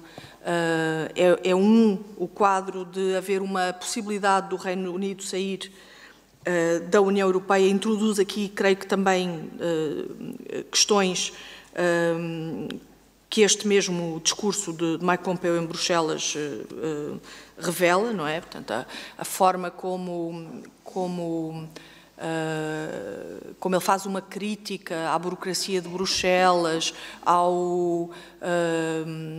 à maneira como Bruxelas e a União Europeia estarão com as políticas de austeridade a conseguir impedir o crescimento de alguns Estados, a impedir... Enfim, há todo um conjunto de críticas que surgem nesse discurso de Mike Pompeo, que também já tem um pouco a ver com este momento atual. Em particular porque já digamos, no quadro genérico de relação dos Estados Unidos com o resto do mundo, o Reino Unido sempre foi, com o Canadá, dos principais aliados, não é? E isso continua a ser. Os adversários, os rivais, continuam a ser mais ou menos os mesmos, a China, a Rússia, o Irão. A Coreia do Norte, curiosamente, por via do trabalho que foi feito pela Coreia do Sul, de algum apaziguamento, agora é menos referida, e foi ainda menos referida neste último discurso. E depois, claro, acaba por haver sempre uma certa flexibilidade em relação à forma como se fala de parceiros mais próximos, como a OTAN, ou a Arábia Saudita, ou as Filipinas, ou outros. Os três aspectos que eu acho que, sobretudo, Trump precisa de alguma flexibilidade para poder desafiar não para fazer, como dizia no início, alterações de monta, mas para ganhar uma posição mais sólida, para que os Estados Unidos possam ganhar uma posição mais sólida como atores dessa liderança que é ameaçada pela China, eu resumia, portanto, a questão do unilateralismo, a questão do mercantilismo, a questão do belicismo. Pelo primeiro, a questão do unilateralismo, refiro-me à maneira como se desafia o multilateralismo para ganhar posições. À questão do mercantilismo, refiro-me a como se desafia a liberalização comercial para ganhar posições. Quando eu digo para ganhar posições, é de defesa dos Estados Unidos, nunca é de contrariar esta ordem geral. Ou do belicismo, como se desafia os acordos de desarmamento, desnuclearização, etc., para justamente ganhar posições. E aqui surgem, nos três aspectos, vários pontos de tensão sobre os quais eu acho que vale a pena, pensar. Trump, Pompeo aparecem, de facto, por vezes, apesar de, em vários momentos, avançarem e recuarem nas críticas, a desafiar aquilo que todos nós sabemos que são as instituições fundadoras e principais, ou que se tornaram principais da globalização neoliberal, mas, portanto, em resumindo, nós podíamos dizer, são hoje, mesmo que não tenham sido elas todas fundadoras, são hoje as instituições da globalização neoliberal. Umas vezes é a NATO ou a OTAN, outras vezes é o FMI, outras vezes é o Banco Mundial, outras vezes é a União Europeia, que eu pessoalmente considero que é uma das instituições da globalização neoliberal, aparece a desafiar todas estas instituições. Mas reparem, quando desafia o FMI ou quando desafia o Banco Mundial, não está a contrariar a sua ordem liberal global. Está a dizer que está a ser dado demasiado dinheiro à China, por exemplo. Não é? Isto é, se nós fôssemos, não há tempo para isso agora, mas se nós fôssemos olhar para cada uma das formas como ele desafia estas instituições internacionais, aquilo que está sempre em causa é como conseguir revalorizar o papel dos Estados Unidos e não propriamente contrariar a sua dimensão liberal. Na questão do desafio à liberalização comercial, a questão é um pouco mais complexa ainda, parece-me. E eu acho que isso que só se compreende, voltando uma vez mais, a pensar em como estamos a falar de alguém que tem de viver com as regras da democracia e, portanto, ser eleito e agradar à sua base eleitoral. De facto, o fim da parceria Transpacífico é uma brecha que se abre neste edifício da liberalização comercial. Há muito tempo que isto não acontecia, tem que terminar, não é? E o outro aspecto tem a ver com este novo... O novo NAFTA não é propriamente o mesmo edifício de liberalização comercial que existia antes, não é? Há aqui elementos muito contraditórios e muito complicados de analisar se nós usarmos a mesma grelha de análise. Eu dou como exemplo que, por exemplo, é claro que o status quo liberal está lá todo, benefício fiscal, benefício às grandes empresas, etc. Mas é verdade que no setor automóvel, por exemplo, passa a ser obrigatório que uma parte superior, comparando com todos os outros tratados, uma parte superior da produção dos automóveis seja feita com uma mão de obra mais bem paga. E podia dar outros exemplos de o protecionismo por oposição à desregulação do comércio. O protecionismo não é todo nem progressista, nem todo antiprogressista. Não é, é verdade. Mas a verdade é que o novo acordo entre os Estados Unidos, o México e o Canadá é uma brecha muito importante que foi aberta neste edifício neoliberal e está para ver, é evidente que ele cavalga uma série cavalga a crítica ao dumping social, cavalga a crítica às deslocalizações, cavalga a crítica à desindustrialização, mas na verdade introduz aspectos novos aos quais vale a pena, sobre os quais vale a pena refletir, como, por exemplo, uma certa neutralização dos tribunais arbitrais, que têm tanto prejudicado os Estados. Por fim, em relação a esta chamada guerra comercial, também não gosto do termo, mas com a China, não sabemos ainda bem exatamente o que é que vai acontecer, porque ainda agora a China anunciou que está disposta a fazer mais compras de forma a, num prazo, diminuir o excedente comercial que existe com os Estados Unidos e, portanto, acho que ainda é bastante cedo a esse nível para saber exatamente o que é que irá acontecer. Sobre a saída dos acordos de desarmamento, de desnuclearização, etc., tal como sob a saída do Acordo do Clima, acho que só podemos ter preocupações, se bem que também é verdade que o Acordo do Clima não nos serve, não é? O Acordo do Clima que existe não nos vai proteger, na verdade, da catástrofe climática que nós temos. A questão é que nós acabamos por estar a protegê-lo, já não sei quem é que dizia isto, era o Rui. Às vezes acabamos por estar a proteger algo que não é bom, mas quando é desafiado por algo que ainda parece pior, nós acabamos a protegê-lo, mas 2 graus, a redução de 2 graus não nos protege minimamente da catástrofe climática que pode estar aí ao virar da esquina. Portanto, só para resumir, acho que temos que ter uma análise muito flexível também ela, à medida da imprevisibilidade do ator e do governo que ele personaliza. Acho que temos que estar muito mais atentos às linhas de continuidade, porque elas às vezes não são tão visíveis e elas existem.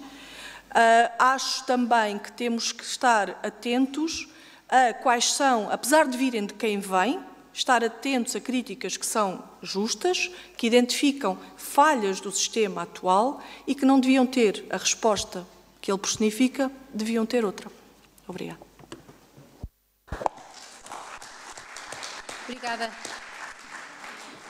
Obrigada, Sandra.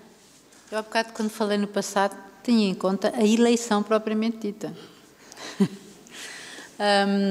Agora, nós começámos mais ou menos um quarto de hora depois da hora e, portanto, eu presumo que os organizadores nos deem esse quarto de hora para, por favor, o auditório fazer as perguntas que entender. E eu espero que tenham perguntas para colocar, ou ficaram todos siderados pela sapiência deste lado do palco. Então, faça favor, Comandante Costa Ferreira.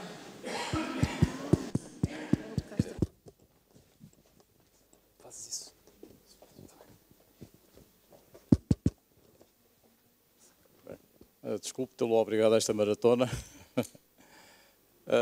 Não é propriamente uma pergunta, são alguns comentários mais centrados sobre aspectos.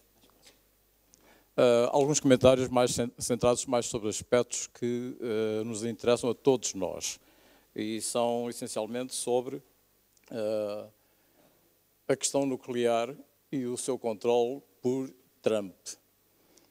Se bem se recordam, em agosto de 2017, Trump lançou aquela invectiva contra o líder da Coreia do Norte, ameaçando com fogo e a fúria. Depois, o que aconteceu foi que o Kim ripostou, lançando em setembro um novo míssil já com bastante mais, digamos assim, mais perigoso.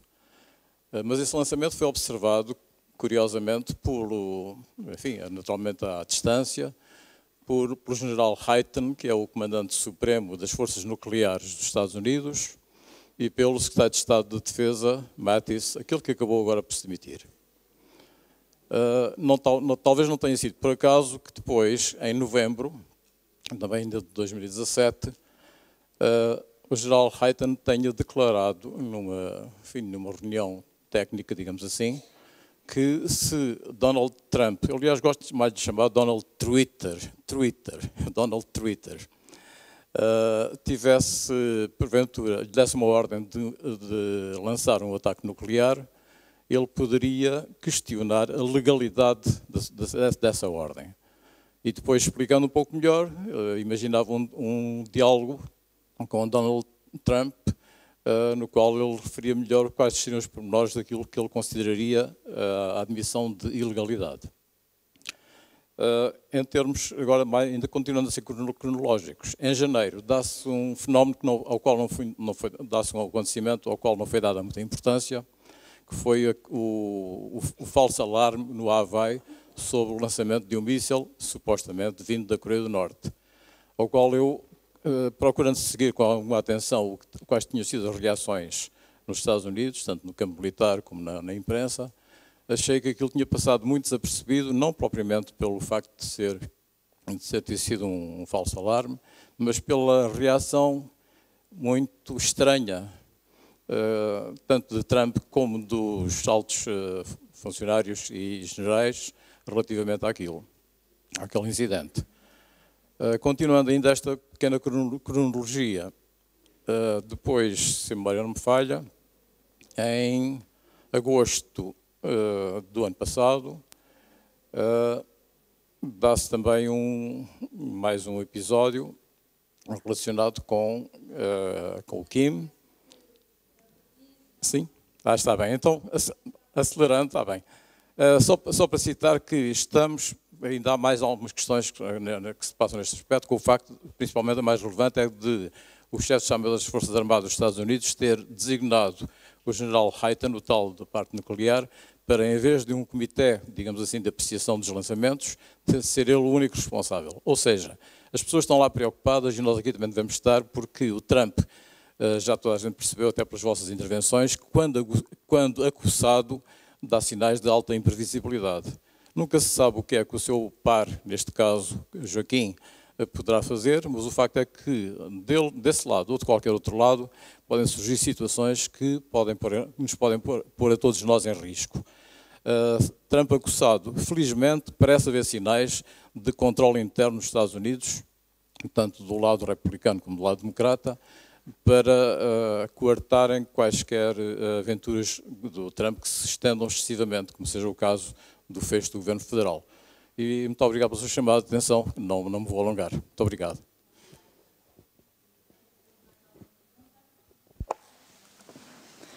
Eu então, talvez a doutora Irene Pimentel queira comentar esta intervenção do Sr. Comandante sobre a imprevisibilidade ou não de Donald Trump.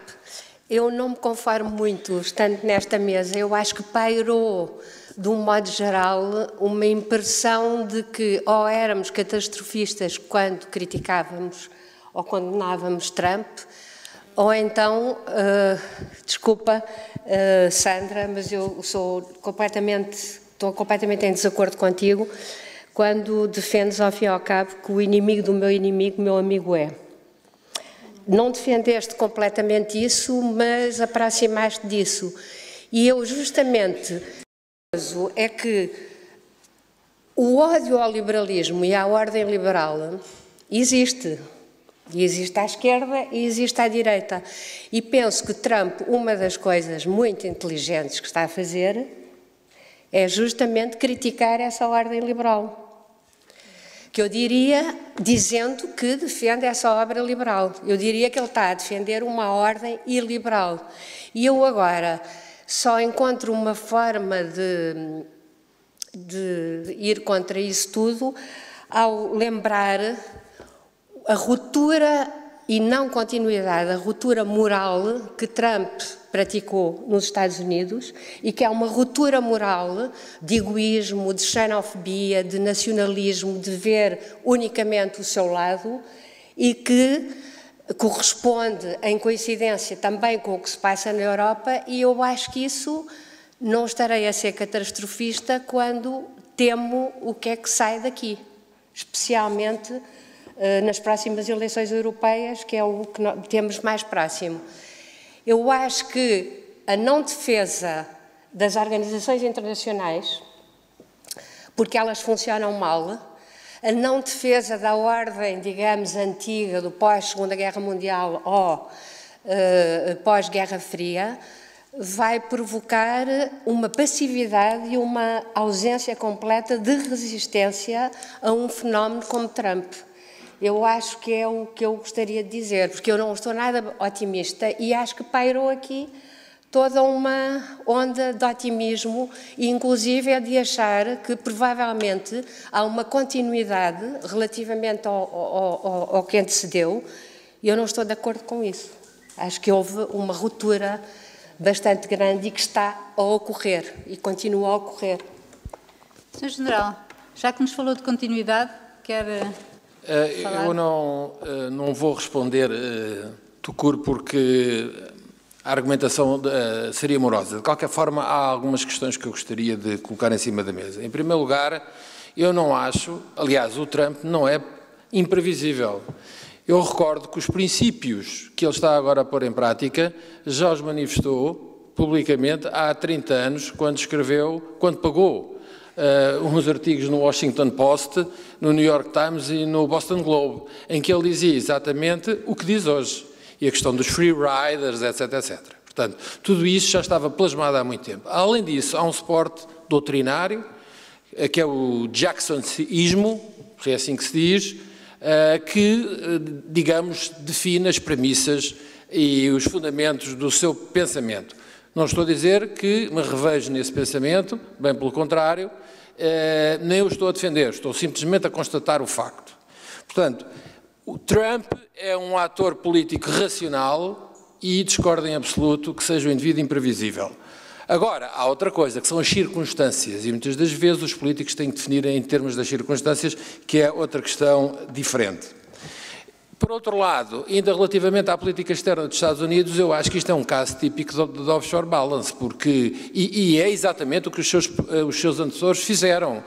Quando ele define este problema do Irão, está perfeitamente teorizado do ponto de vista da teoria realista nesta matéria. Há 3 áreas do globo das quais os Estados Unidos não vão abrir mão, que é a Europa, o Golfo Pérsico e o Noroeste Asiático. Leia-se China e, relativamente à Europa, leia-se Rússia. Portanto, há de facto uma grande coerência do ponto de vista de pensamento. Isto não quer dizer que eu concorde.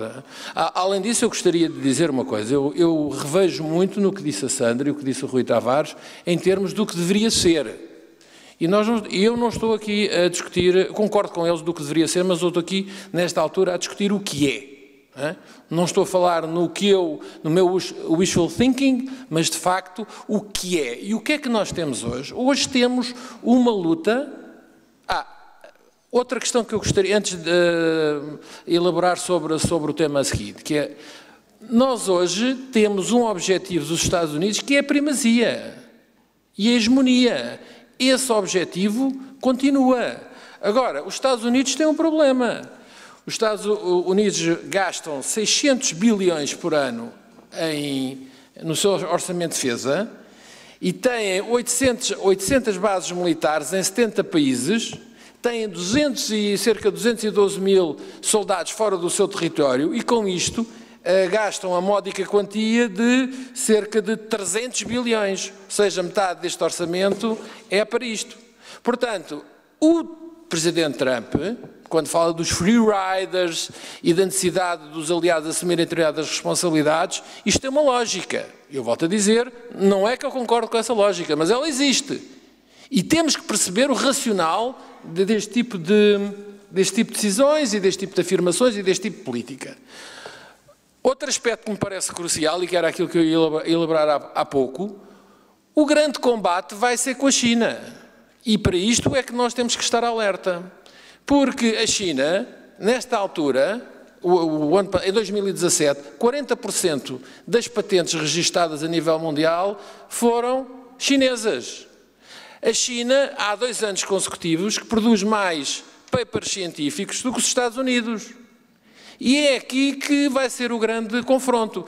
Não é com as commodities, não é com os telefones e com isso. Há de ser com a inteligência artificial, há de ser na robótica, há de ser na indústria automóvel autónoma, etc, etc. E isso é que vai fazer a diferença no futuro em termos de quem é que vai ser o rei da festa. Pronto. Portanto, esta é outra questão que a mim me parece crucial neste debate. Uma resposta ao seu comandante. Para mim, o que é crucial em termos em termos de armamento balístico nuclear é o que está a passar agora relativamente ao acordo de mísseis de curto e médio alcance. Porquê? Porque esse para já é o que nos vai afetar europeus. Porque a questão é esta, se de facto não se chegar a um acordo, não esquecendo que o Presidente Bush, em 2001, renunciou unilateralmente ao Tratado da ABM, não esquecendo que se estão a criar condições para que em 2021 não haja um novo acordo relativamente ao START, o que é que nós vamos ter, o que é que nós corremos de ter na Europa? É exatamente uma situação semelhante àquela que tínhamos na altura da Guerra Fria, que são mísseis de curto alcance na Alemanha, na Polónia, na Roménia, eu termino já. E do outro lado a mesma coisa. E a minha pergunta é esta, é isto que queremos? Bom, se não é isto que queremos, se calhar seria muito interessante que a União Europeia, relativamente a esta matéria, dissesse alguma coisa e não se mantivesse calada como se tem mantido até agora. Aliás, esta posição da União Europeia coloca-se relativamente a esta questão dos mísseis como se coloca relativamente a muita outra coisa. Porque, pronto, ok. Relativamente à Ucrânia seria muito interessante porque temos... Mas fica para a próxima, fica para o ano que vem. Mais 2 pessoas deste painel queriam dar a sua última palavra e isto tem que acabar. Por isso, Rui Tavares, faz favor. E 2 minutos para cada um. Ok, então, como resposta ao Sr. Comandante, entre a questão da previsibilidade ou imprevisibilidade do Presidente Trump, tem-me ajudado a pensar nela a partir de um critério que foi introduzido por um sociólogo húngaro chamado Bálint Magyar acerca do Viktor Orbán. Ele diz a grande lógica em todas as mudanças ideológicas, porque o Viktor Orbán já passou, é a lógica do Estado-máfia. O Estado-máfia pós-comunista, como este sociólogo diz, é um Estado que tem 2 polos. O autocrata, que tem poder político e tem poder económico escondido, normalmente são muito ricos, mas isso está lá escondido algures nos Panama Papers que um dia andam de aparecer, ou as famílias deles são muito ricas, e depois há o oligarca, que supostamente não tem poder político e tem poder económico. O oligarca na Hungria era um senhor chamado Simicska. Na Rússia temos este mesmo binómio autocrata-oligarca. Nos Estados Unidos, o que há de curioso é que Trump é o seu próprio oligarca. De certa forma, ele é o autocrata e o oligarca ao mesmo tempo. Beneficia-se a si mesmo nos negócios de política internacional que faz com outros países e tem uma lógica, de facto, de chefe mafioso. Quem quer proteção paga. Reparem, por exemplo, nesta questão dos tribunais arbitrais. Há uma diferença muito grande entre criticar os tribunais arbitrais por parte de quem é um país pequeno ou de quem é um país grande e dominante. Por parte de quem é um país pequeno, nós podemos criticar os tribunais arbitrais em nome de os substituir por um sistema justo de representação dos cidadãos, das queixas dos cidadãos, de defesa dos interesses dos cidadãos em relação às multinacionais.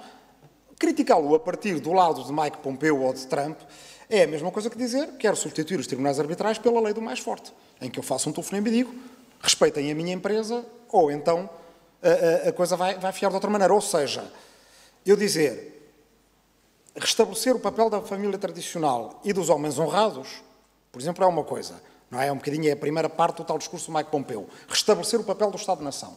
Mas se eu acrescentar a isto família tradicional e homens honrados na sociedade siciliana, toda a gente percebe do que é que eu estou a falar. Ou seja, não é inocente para os Estados Unidos nem para a China. Portanto, perante esta situação em que a lei dos mais fortes interessa desfazer alguns elementos do sistema internacional, em nome de uma internacional mafiosa, que é aquilo que o eixo Trump, Bolsonaro, Orbán e Putin já é, nós devemos perguntar-nos o que é que devem ser, o que é que os Estados médios e pequenos devem fazer. O nacionalismo, para Trump e para Orbán, é só parte da vigarice que eles vendem aos povos dos seus países. Os países pequenos e médios têm que pensar se a lei do mais forte lhes convém. Se não lhes convém, devem tentar preservar os elementos de coordenação que, apesar de tudo, alguma coisa têm valido e alguma coisa sabem fazer. Nesse aspecto, a União Europeia tem elementos de política transnacional que permitem a países médios e pequenos fazer coisas como ter um alto nível de proteção ambiental ou de proteção aos direitos do consumidor e que não lhe permitem fazer outras coisas, como, por exemplo, ter uma política social avançada, porque são política, porque eles são um tabuleiro político. E, portanto, são mais neoliberais ou mais sociais-democráticos, conforme nós conseguirmos ter nos Estados desse bloco regional que é a União Europeia, mais neoliberais ou mais sociais-democratas. Termino onde comecei. O Orbán, aqui há uns tempos, faz um discurso e o que é que ele diz nesse discurso? Nós, os nacionais populistas, o que é que precisamos? Precisamos de ganhar no Parlamento Europeu, precisamos de ganhar na Comissão Europeia, precisamos de ganhar nos governos que estão no Conselho da União Europeia. E depois podemos nomear os juízes que estiverem no Tribunal de Justiça da União Europeia. Ou seja, como sempre, ele vê mais longe, enquanto nós estamos a acreditar no elemento de vigarice, quer dizer, vamos todos fechar-nos no Estado-nação e não precisamos de pensar no que está para lá das suas fronteiras, além de tudo aquilo que eu disse na primeira parte, que é como é que resolvemos a crise ecológica, como é que resolvemos a fuga fiscal, como é que resolvemos tudo isso, ele esconde com uma mão aquilo que pretende roubar com a outra, que é assumir poder, não destruir a União Europeia. Não é isso que a extrema-direita de Salvini e Orbán querem agora, querem tomá-la por dentro.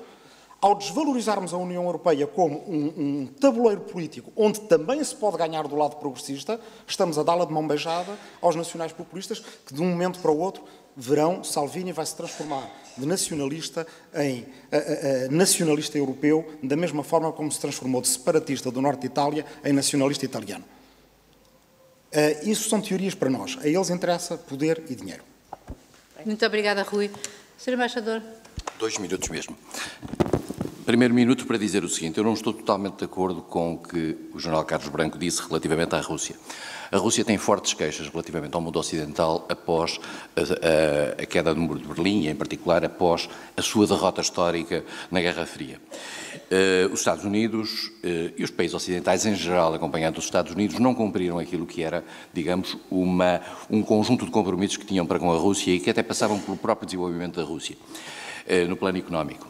E os Estados Unidos, mais do que isso, aproveitando a guerra contra o terrorismo, aproximaram-se de forma altamente perigosa, à luz de um politicamente correto que essa guerra contra o terrorismo criou, aproximaram-se fortemente daquilo que eram, eu diria, as águas estratégicas russas, o que deu à Rússia um alibi para intervir primeiro na Ucrânia, na Geórgia e depois, mais tarde, na Ucrânia. Eu não sou tão benévolo ao ponto de pensar que toda esta reação da Rússia está justificada. A Crimeia, aí está, e a União Europeia tem sanções contra a Crimeia que Portugal subscreve nessa matéria. A ocupação da Crimeia é um ato agressivo por parte da Rússia que não tem justificação e a própria prova é que a União Europeia o considerou como tal. Portanto, nós não podemos estar sempre a pensar a ter a União Europeia quando nos dá jeito e quando não nos dá jeito. Neste caso, claramente, é uma tomada agressiva de um território e é um rompimento com a ordem internacional que estava pactuado. Este é o meu ponto relativamente à Rússia. Um outro ponto que eu tinha a seguir, que tem a ver com uma coisa que disse a Irene Pimentel e que me parece importante, e que é o seguinte: nós estamos habituados a que a ordem internacional, digamos, os princípios e o veículo para a promoção da ordem internacional sejam os grandes poderes. Os Estados Unidos habituaram-nos, depois de 45, digamos, a tutelar e a carregar para a ordem internacional um conjunto de valores, nomeadamente em matéria democrática, em matéria de direitos humanos, em matéria de Estado de Direito e mesmo aquilo que são, digamos, valores de modernidade que o mundo multilateral foi acomodando. Ora bem, a circunstância dos Estados Unidos se retirarem da frente dessa luta, e mais do que isso, e a circunstância dos Estados Unidos se aliarem objetivamente a países e a regimes que eles próprios titulam ideias completamente diferentes, estamos a lembrar-nos do que já aqui foi dito sobre a Europa, mas também dos Bolsonaros, do Erdogan, do homem das Filipinas, e uma certa complacência e não promoção desses valores faz com que haja uma retração internacional muito grande relativamente à capacidade de os sustentar. E nós podemos, de facto, Tendo em atenção que, por exemplo, países do futuro, como sejam a China, também não estão muito preocupados com essa ordem de valores. Nós podemos ter uma ordem internacional tutelada, chefiada por países para quem esses valores que há 10 anos nós considerávamos muito importantes e básicos para, eu diria, quase para a civilização à escala global, acabem, no fundo, por ser valores, se calhar, tutelados por umas minorias e por umas organizações não governamentais. Isto é, a meu ver, um dos maiores efeitos detrimentais da presença da nova América de Trump à escala global. Muito obrigado. Então, tentar ser breve com assuntos complexos. Pronto, em primeiro lugar, eu queria só dizer que se eu próprio usei a palavra imprevisibilidade, não estou a referir-me tanto eu até posso dizer o contrário. Eu acho que a quantidade de substituições que Trump fez ao longo deste período mostram como há um plano seu. A questão é, depois há circunstâncias que permitem aplicar de uma maneira ou de outra. Portanto, não acho tanto imprevisível, se calhar deveria falar mais de ambiguidades, de fluidezes, de contradições, do que propriamente de imprevisibilidade. Imprevisibilidade mais em relação a alguns aspectos que nos habituámos a ver como a forma como a diplomacia americana trabalhava. Em relação à Irene, eu não só não disse, como não me revejo de todo nessa ideia que tu transmitiste de que o inimigo do meu inimigo, o meu amigo é. Por um lado, não me situo nessa perspectiva, nem noutras que às vezes acho que são parecidas, como a de ter espírito de claque, seja para dizer sim ou para dizer não. Não me revejo de todo nessas perspectivas. O meu objetivo é compreender e às vezes perceber que há grelhas de análise que são demasiado simplistas e que me obrigariam, para as defender, a excluir daquilo que li, daquilo que vi, coisas que li e coisas que vi. E isso também não faço. Isto é, acho que estamos a falar não só estamos a falar de uma governação que tem elementos de complexidade que desafiam grelhas de análise que temos, como também quando começamos a tentar compreender verdadeiramente essa governação nesses aspectos mais desafiantes, percebemos que estamos a recolher elementos de reflexão, analíticos e empíricos, que são úteis não apenas para a realidade norte-americana, mas até para outras realidades. E, portanto, o meu objetivo é compreender e acho que esta situação tem, tu dizias, não se pode desvalorizar uma ruptura moral, egoísta, xenófoba, e eu até posso juntar outros aspectos, misógina, homofóbica, etc. É evidente que essa ruptura existe. Não existe ainda de uma forma tão grave como, por exemplo, se anuncia no Brasil, não é? Mas é evidente que ela existe. Mas há outras realidades que também são verdadeiras. E aquilo que eu tentei transmitir, e aqui é que eu acho que provavelmente discordamos mais, vou tentar resumir assim. Nós estamos num momento, em relação aos Estados Unidos, mas à Europa, em relação ao mundo, nós estamos num momento em que a organização da globalização neoliberal junta com a crise da social-democracia, tentam dizer-nos que nós devemos aceitar que o mundo se divide em duas partes e que nós temos que escolher uma delas. Que é, por um lado, a saída populista, ou até que eu podia dizer nacionalista populista, e, por outro lado, a saída liberal ou neoliberal. Eu não aceito estes termos. Liberal não é neoliberal. Pronto. Eu não aceito porque acho que o objetivo é sempre tentar compreender com que ideias discordo e com que ideias concordo para tentar melhorar a vida da maioria. O que é que funciona melhor para tentar melhorar a vida da maioria?